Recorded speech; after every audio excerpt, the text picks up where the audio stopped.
অর্থনীতি অনার্স প্রথম বর্ষ ও মাস্টার্স প্রিলিমিনারি শ্রেণীর গাণিতিক অর্থনীতি বিষয়ের কতিপয় মৌলিক ধারণার পুনরালোচনা তৃতীয় ক্লাসে সবাইকে স্বাগত জানাচ্ছি। আমি প্রফেসর শওকত আলম।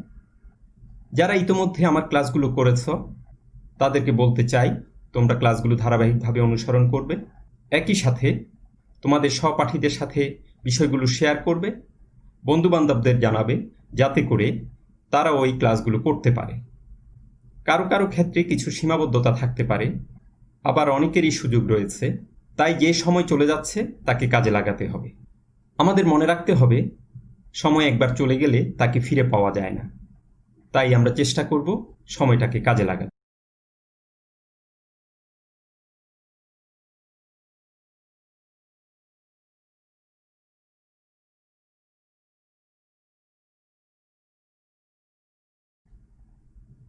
আমার ক্লাসগুলো এখন থেকে তোমরা এক্সপ্লোরিং ইকোনমিক্স এই চ্যানেলে পাবে। চ্যানেলটি তোমরা সাবস্ক্রাইব করে রাখতে পারো। প্লে লিস্টে ক্লাসগুলো কোর্স ভিত্তিক সাজানো থাকবে, যাতে করে তোমাদের খুঁজতে সুবিধা হয়।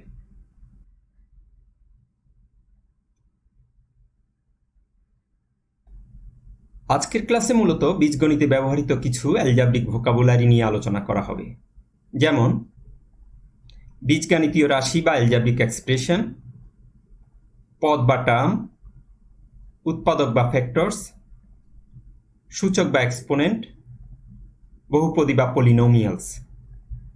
এই অধ্যায়ের ক্লাসগুলো মূলত যারা গণিতে দুর্বল তাদের জন্য হলেও অন্যরাও ক্লাসগুলো দেখবে। বীজগণিতে অসংখ্য শব্দ ব্যবহার হয়, যেগুলোর কিছু কিছু আমরা আজ আলোচনা করব। আলোচনার শুরুতেই একটি সমীকরণ বিবেচনা করা যাক। ধরা যাক 5x² - 4x + 7 = √2 একটি সমীকরণ। সমীকরণে এক বা একাধিক অজানা রাশি ব্যবহার করতে পারে। এখানে x একটি অজানা রাশি, সুতরাং x কে বলা হয় চলক। আমরা গত ক্লাসে চলক, ধ্রুবক এবং পরামিতি নিয়ে আলোচনা করেছি। সেখানে আমরা দেখেছি যে চলক হচ্ছে একটি অজানা সংখ্যা, যাকে প্রতীকের সাহায্যে প্রকাশ করা হয় এবং যার মান স্থির থাকে না, অর্থাৎ পরিবর্তনশীল। অর্থাৎ চলক যে কোনো মান গ্রহণ করতে পারে।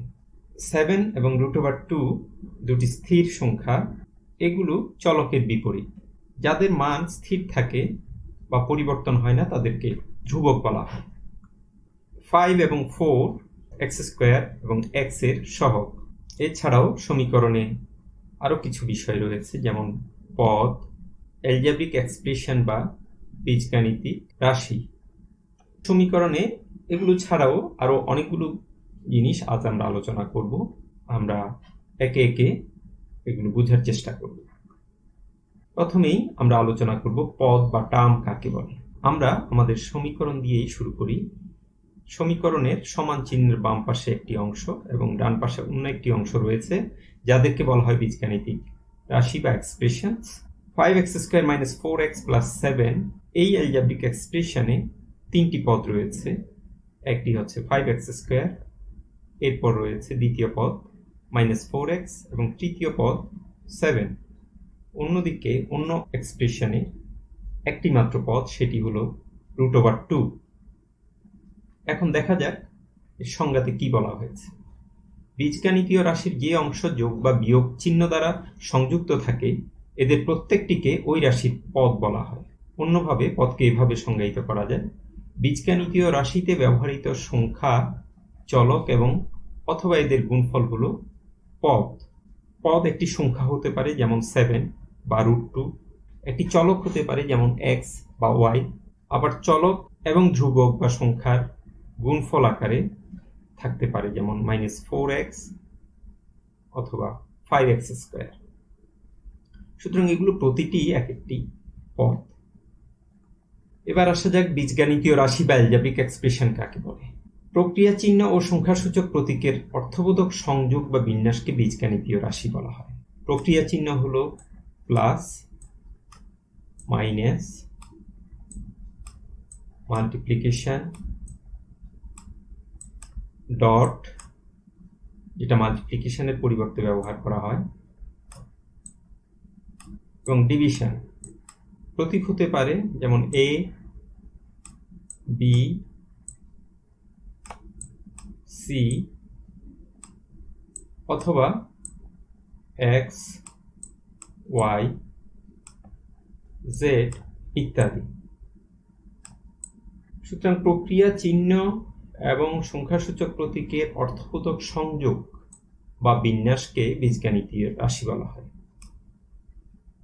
আমরা একটি সমীকরণের যে দুটি বীজগাণিতীয় রাশি এখানে দেখতে পাচ্ছি, বাম পাশে যে বীজগাণিতীয় রাশি রয়েছে সেখানে কিছু প্রক্রিয়া চিহ্ন রয়েছে, যেমন মাইনাস চিহ্ন রয়েছে, প্লাস চিহ্ন রয়েছে, গুণের ব্যবহার রয়েছে। প্রক্রিয়া চিহ্ন এবং সংখ্যাসূচক প্রতীকের যে অর্থবোধক সংযোগ বা বিন্যাস, এটাকে আমরা বীজগাণিতীয় রাশি বলবো। অন্যভাবে বলা যায়, এক বা একাধিক পদ যদি যোগ বা বিয়োগ চিহ্ন দ্বারা যুক্ত থাকে তাকে বীজগাণিতীয় রাশি বলে। যেমন এখানে একটি পদ হচ্ছে 5x², অন্য একটি পদ রয়েছে 4x এবং আরো রয়েছে 7, এগুলো প্লাস মাইনাস চিহ্নের মাধ্যমে যুক্ত। পুরোটাই একটি বীজগাণিতীয় রাশি। সমীকরণ বা ইকুয়েশন কাকে বলে? সমান চিহ্ন সম্বলিত দুটি বীজগাণিতীয় রাশির সমতা নির্দেশক গাণিতিক বিবৃতিকে সমীকরণ বলা হয়।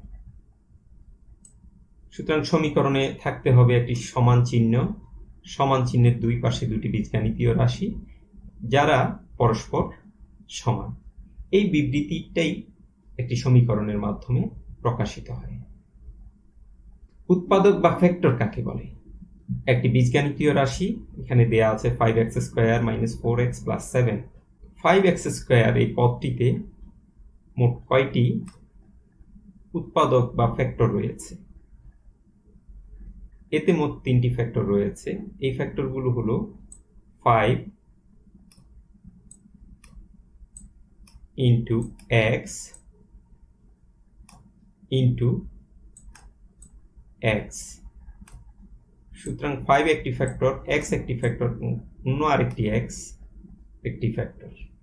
অনুরূপভাবে আমরা দেখি দ্বিতীয় পদে মোট 2টি ফ্যাক্টর রয়েছে, একটি হচ্ছে 4 এবং অন্যটি হচ্ছে x, এবং তৃতীয় পদে একটি মাত্র ফ্যাক্টর এবং সেটি একটি কনস্ট্যান্ট বা ধ্রুবক। তাহলে আমাদের সংজ্ঞায় কি বলা হচ্ছে? যে সংখ্যাগুলোকে গুণ করলে একটি নির্দিষ্ট গুণফল পাওয়া যায়, উক্ত সংখ্যাগুলোর প্রত্যেকটিকে উৎপাদক বলা হয়। তাহলে 5x² একে যদি আমরা ভাঙি তাহলে 5x এবং x এই 3টি ফ্যাক্টর পাওয়া যায়। 4x কে ভাঙলে 4 এবং x এই 2টি ফ্যাক্টর পাওয়া যায়, এবং 7 একটি মাত্র ফ্যাক্টর। ধরা যাক 12 একটি সংখ্যা যার ফ্যাক্টর হচ্ছে 2 এবং 6 দুইটি ফ্যাক্টর হতে পারে, অথবা 3, 4 দুটি ফ্যাক্টর হতে পারে। সূচক বা এক্সপোনেন্ট কাকে বলে? কোন রাশিতে একই উৎপাদক যতবার গুণ আকারে থাকে সেই সংখ্যাকে উৎপাদকটির সূচক এবং উৎপাদকটিকে ভিত্তি বলা হয়।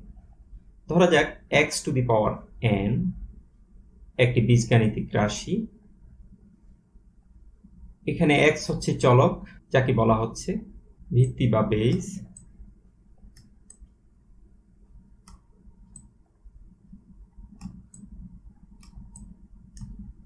এবং x এর উপর একটি n রয়েছে যাকে বলা হয় সূচক বা এক্সপোনেন্ট। এই x⁴n এর অর্থ হলো n সংখ্যক x এর গুণফল। আমরা এখানে দেখিয়েছি n ধনাত্মক পূর্ণ সংখ্যা হলে x⁴n সমান x গুণ x গুণ x গুণ ... গুণ x, অর্থাৎ এখানে মোট n সংখ্যক x কে গুণ করা হয়েছে বা n সংখ্যক x এর গুণফল এটি। n এর মান 1 হলে আমরা n এর জায়গায় 1 বসাবো, সুতরাং পাওয়া যায় x⁴1। যখনই পাওয়ার 1 হয় তখন আমরা তাকে শুধুমাত্র x দ্বারা প্রকাশ করে থাকি। n এর মান যদি 2 হয় তাহলে পাওয়া যায় x² = x × x। অনুরূপভাবে n সমান 4 হলে x⁴ সমান x × x × x × x, মোট 4টি x এর গুণফল। n এর মান 0 হলে এক্স টু দি পাওয়ার 0 মান হয় 1। শূন্য ব্যতীত যে কোনো সংখ্যার সূচক যদি শূন্য হয় তবে তার মান হয় 1। যেমন 2 টু দি পাওয়ার 0 এর মান হবে 1, অথবা 8 টু দি পাওয়ার 0 এর মানও হবে 1। সূচকের কিছু নিয়ম কানুন রয়েছে, যেই নিয়ম কানুনগুলো আমরা বীজগণিতে ব্যবহার করে থাকি। যদি m ও n ধনাত্মক পূর্ণ সংখ্যা এবং x ও y বাস্তব সংখ্যা হয়, তবে সূচকের প্রথম নিয়ম হলো x to the power m into x to the power n is equal to x to the power m plus n। অর্থাৎ ভিত্তি যদি এক হয়, সেম ভিত্তি যদি হয়, তবে গুণের ক্ষেত্রে পাওয়ার m ও n যোগ হয়।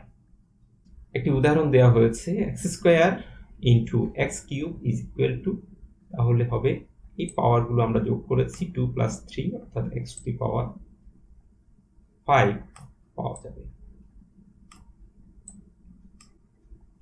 দ্বিতীয় নিয়মটি হলো x to the power m divided by x to the power n is equal to x to the power m minus n।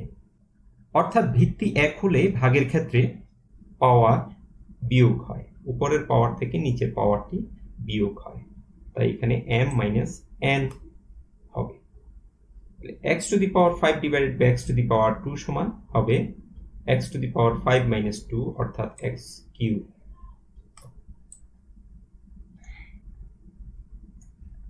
তিন নম্বর নিয়ম হলো x to the power m whole to the power n is equal to x to the power mn। অর্থাৎ x to the power m এর পাওয়ার যদি n হয়, তবে এই দুটি পাওয়ার গুণ হয়ে যায়। x স্কোয়ার হোল কিউব সমান x to the power 2 into 3 অর্থাৎ x to the power 6। xy whole to the power m is equal to x to the power m into y to the power m। xy whole cube equal তাহলে হবে x cube into y cube. 5 number নিয়ম হলো x divided by y whole to the power m is equal to x to the power m divided by y to the power m। x divided by y whole cube is equal to হবে তাহলে x cube divided by y cube.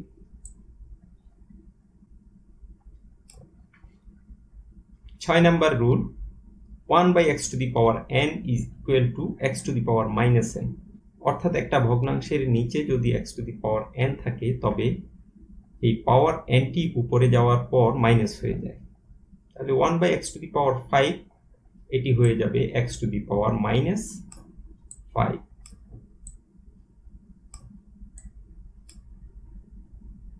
7 number rule nth root of x is equal to x to the power 1 by n। অর্থাৎ x এর n তম বর্গমূল একে আমরা লিখতে পারি x to the power 1 by n আকারে। এবং root over x সমান হবে x to the power half।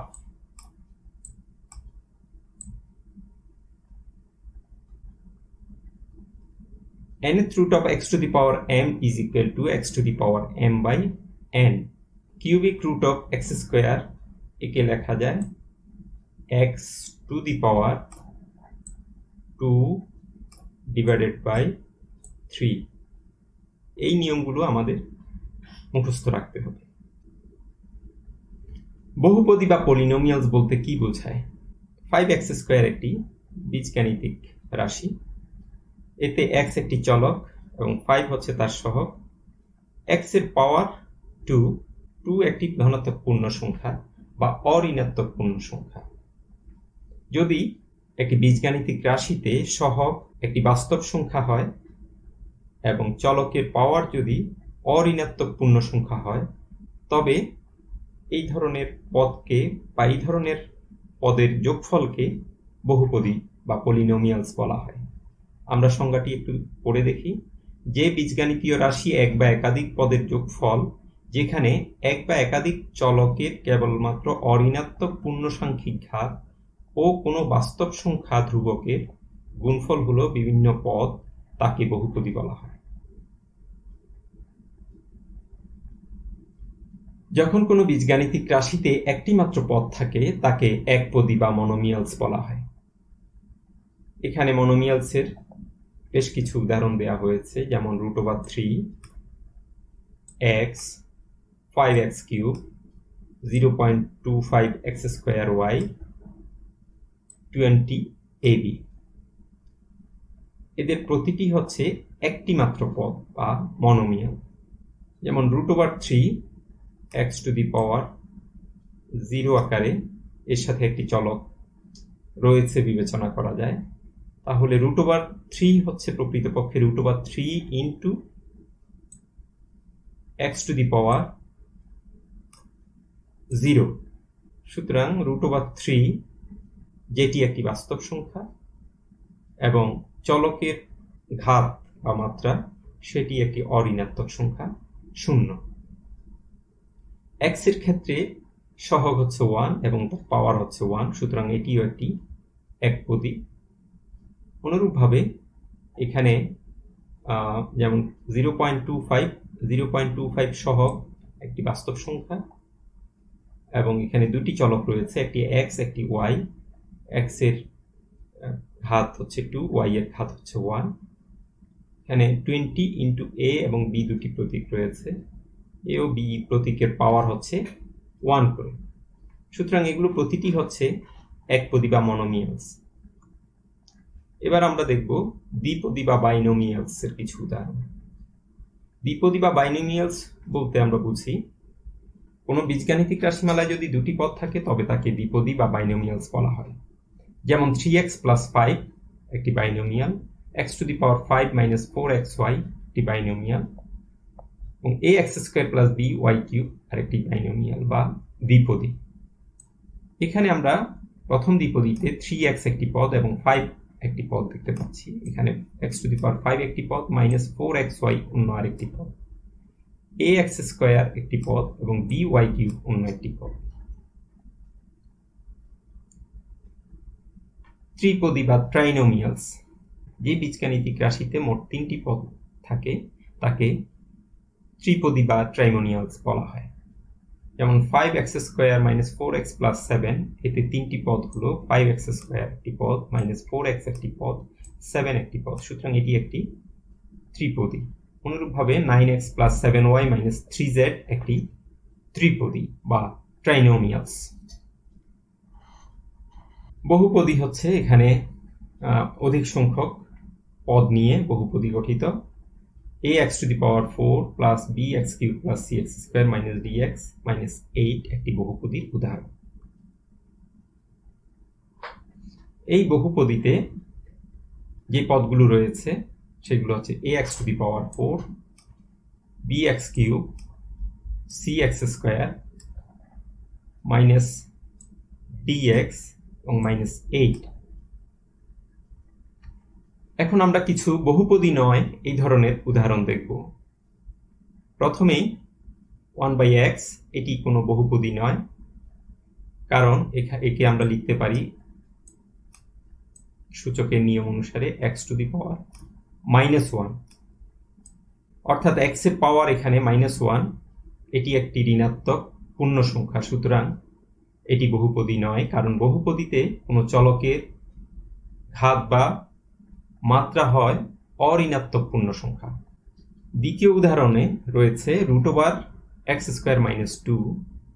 কোনো সংখ্যার √ হওয়ার অর্থ হচ্ছে সূচক বা ঘাত সেটি পূর্ণ সংখ্যা নয়, সুতরাং এটিও বহুপদী নয়। তৃতীয় উদাহরণে এখানে তৃতীয় পদে রয়েছে 4x⁻2, x এর পাওয়ার -2, অর্থাৎ একটি ঋণাত্মক পূর্ণ সংখ্যা, অতএব এটিও বহুপদী নয়। পদের ঘাত বা মাত্রা অর্থাৎ ডিগ্রি অফ এ টার্ম বলতে আমরা কি বুঝি? বহুপদীতে একটি পদের ঘাত বা মাত্রা হলো ওই পদের চলকসমূহের সূচকের সমষ্টি। আমরা উদাহরণগুলো দেখলে বিষয়টি পরিষ্কার হবে। এখানে যে পদগুলো রয়েছে, যেমন x একটি পদ, x এর সর্বোচ্চ ঘাত বা পাওয়ার হচ্ছে 1, সুতরাং এখানে ঘাত হচ্ছে ঘাত বা মাত্রা হচ্ছে 1। 2x³ y², এই পদটিতে দুটি চলক রয়েছে, একটি x একটি y। x এর পাওয়ার বা ঘাত হচ্ছে 3 এবং y এর ঘাত হচ্ছে 2। এই দুইটি ঘাতের যোগফল হচ্ছে 5, সুতরাং এই পদটির ঘাত হচ্ছে 5। -12, এই পদটিতে কোনো চলক দেখা যাচ্ছে না, প্রকৃতপক্ষে এখানে আমরা লিখতে পারি 12 × x⁴, অর্থাৎ x এর ঘাত হচ্ছে 0, সুতরাং এখানে x এর ঘাত হবে 0। -15x³, এই পদটিতে x এর ঘাত রয়েছে 3, সুতরাং আমরা লিখতে পারি এই পদের ঘাত হচ্ছে 3। তাহলে পদের ঘাত বা মাত্রা কি সেই বিষয়টি আমাদের কাছে পরিষ্কার হয়ে গেল। বহুপদীর ঘাত বা মাত্রা অর্থাৎ ডিগ্রি অফ এ পলিনোমিয়ালস বলতে আমরা কি বুঝি?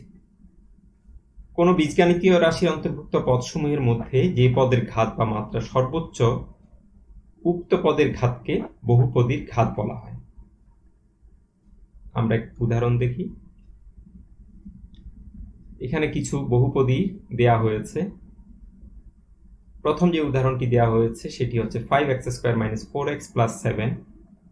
এই বহুপদীতে পদ রয়েছে তিনটি, 5x² - 4x এবং 7। এখানে চলকের সর্বোচ্চ ঘাত হচ্ছে 2। এটি হচ্ছে একটি সেকেন্ড ডিগ্রি ট্রাইনোমিয়াল বা ত্রিপদী। দ্বিতীয় উদাহরণে দুটি পদ রয়েছে, x⁴ এবং -4x³ y²। প্রথম পদটিতে x এর ঘাত 4 এবং দ্বিতীয় পদটিতে দুটি চলকের ঘাতের যোগফল হচ্ছে 3 + 2 অর্থাৎ 5। সুতরাং এই ক্ষেত্রে বহুপদীর ঘাত হবে 5, অর্থাৎ এটি ফিফথ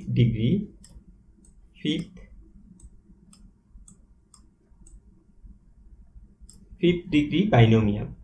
এখানে যেহেতু দুটি পদ রয়েছে তাই এটি একটি বাইনোমিয়াল এবং এর সর্বোচ্চ ঘাত যেহেতু 5, সুতরাং একে বলা হয় ফিফথ ডিগ্রি বাইনোমিয়াল। তৃতীয় উদাহরণে আমরা দেখতে পাচ্ছি এখানে যে পদগুলো রয়েছে ax⁴, bx³ cx² -dx -8। এখানে সর্বোচ্চ চলকের x চলকের সর্বোচ্চ ঘাত হচ্ছে 4, সুতরাং এটি ফোর্থ ডিগ্রি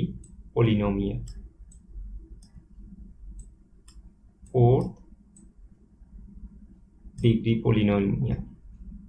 সর্বশেষ উদাহরণে কোনো চলক দেখা যাচ্ছে না, অর্থাৎ এখানে x যদি আমরা ধরে নিই একটি চলক রয়েছে, তার পাওয়ার হবে 0, সুতরাং এটি 0 ডিগ্রি মনোমিয়াল, একটি মাত্র পদ রয়েছে। এখন দেখা যাক এই বহুপদীগুলোর মুখ্য পদ কোনটি। মুখ্য পদ বলতে আমরা বুঝি যেই পদের ঘাত সর্বোচ্চ সেই পদটিকে বলা হয় মুখ্য পদ। এখানে 5x², এই পদটিতে চলকের ঘাত সর্বোচ্চ 2, সুতরাং মুখ্য পদ হচ্ছে 5x²।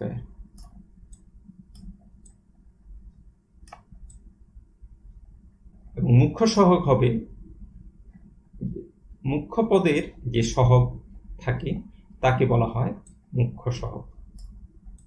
মুখ্য পদের সহগটি হচ্ছে মুখ্য সহগ। এবং ধ্রুবক পদ হচ্ছে এই ট্রাইনোমিয়ালের 7, সুতরাং 7 হচ্ছে ধ্রুবক পদ। দ্বিতীয় উদাহরণে মুখ্য পদ হবে -4x³ y²।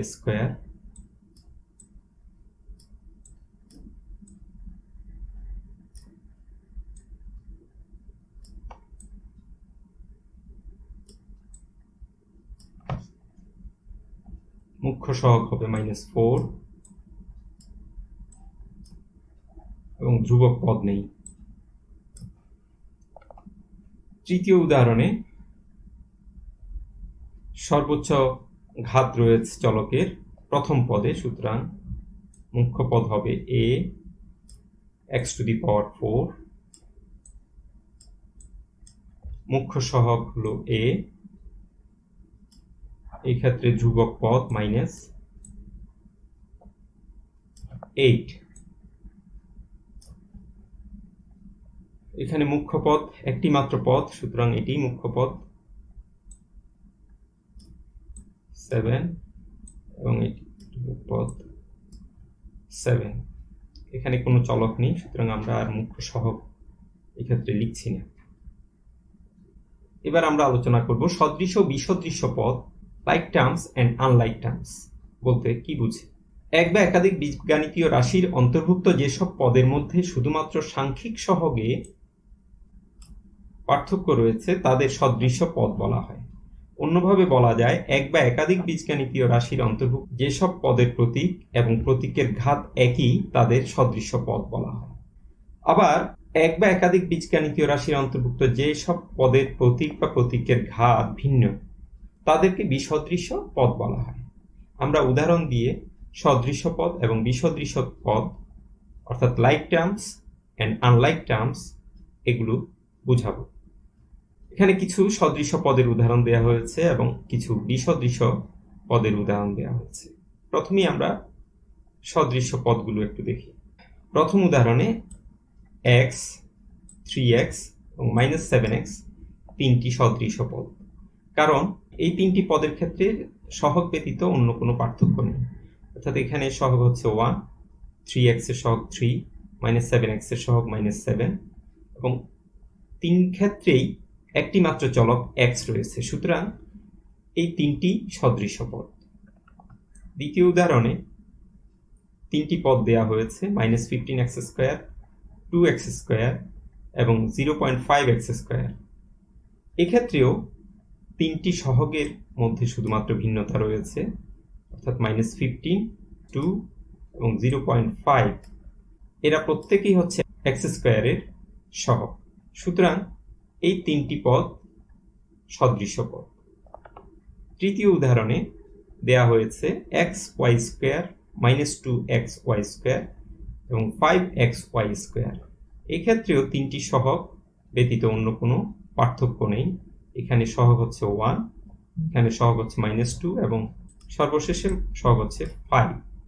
সকল ক্ষেত্রেই দুটি চলকের ব্যবহার আমরা দেখতে পাচ্ছি, একটি x চলক এবং অন্যটি y চলক। x চলকের পাওয়ার হচ্ছে 1 এবং y চলকের পাওয়ার হচ্ছে 2। যেহেতু সকল ক্ষেত্রেই চলক সমূহ একই এবং চলকের ঘাত সমূহ একই, অতএব এই তিনটি সদৃশ পদ। এবার আমরা দেখব যে তিনটি বিসদৃশ পদের উদাহরণ। 2a এবং 3b এই দুটির মধ্যে যে প্রতীকের ভিন্নতা রয়েছে a এবং b, অতএব এরা বিসদৃশ পদ। অনুরূপভাবে দ্বিতীয় উদাহরণে x² এবং y² বিসদৃশ পদ, কারণ x এবং y ভিন্ন ভিন্ন চলক। এবং তৃতীয় উদাহরণে ax²y এবং axy² এখানে চলক একই হলেও, চলক এবং যে পরামিতি একই হলেও তাদের পাওয়ারগুলো ভিন্ন। যেমন প্রথম উদাহরণে x এর পাওয়ার 2, y এর পাওয়ার 1 এবং দ্বিতীয় উদাহরণে x এর পাওয়ার 1, y এর পাওয়ার 2। যেহেতু চলকের ঘাত ভিন্ন ভিন্ন, অতএব এরা বিসদৃশ পদ। আজকে আমরা বীজগণিতের কিছু সহজ বিষয় আমরা আলোচনা করলাম। আশা করি বুঝতে পেরেছ এবং তোমরা বাসায় বসে যারা বীজগণিতে একটু দুর্বল বা একটু কম বুঝছো তারা নিচের ক্লাসের বইগুলো নিয়ে চর্চা করতে পারো এবং গাণিতিক অর্থনীতির যে বইগুলো বাজারে পাওয়া যায় সেই বইগুলোতে এগুলোর উদাহরণ দেওয়া আছে, তোমরা এগুলো প্র্যাকটিস করতে পারো। আজ আমরা এখানেই শেষ করছি। তোমরা সকলেই ভালো থাকো, সুস্থ থাকো। খোদা হাফেজ।